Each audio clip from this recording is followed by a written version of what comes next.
program has been quite impressive. These kids are writing prolifically. They've put together a human profile of about 400 words. They've been able to create a feature story of 500 to 7 words. We just did intro stuff about how important journalism is to society and how it impacts us. Journalism would bring the news to your home, and many times in a truthful way, sometimes it would be fake.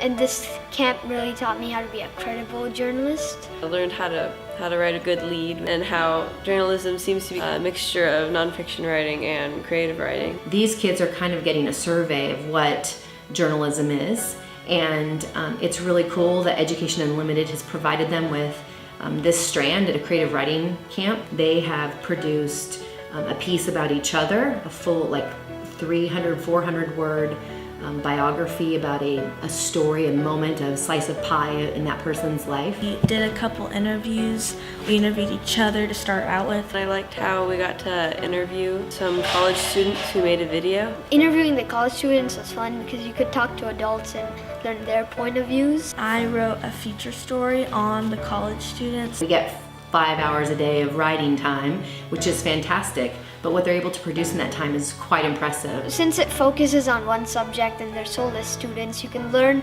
so much, and all this which we learned in a week would take the whole school year. I feel like it's quite a bit more engaging and more personal. I'd say the progress I made was grammatically, because I was not very good with my grammar. I haven't had any experience in journalism, and now I feel like I'm really comfortable talking in interviews and writing. But now I'm starting to think that maybe I'd want to be a journalist as like a day job. It opened up the whole world, the point of views, which I didn't really understand before the camp. I was just had a fixed mindset. All of them have said they're interested in pursuing journalism, so I really hope that this program just continues to inspire and motivate them to follow that route, because we need great journalists in the world.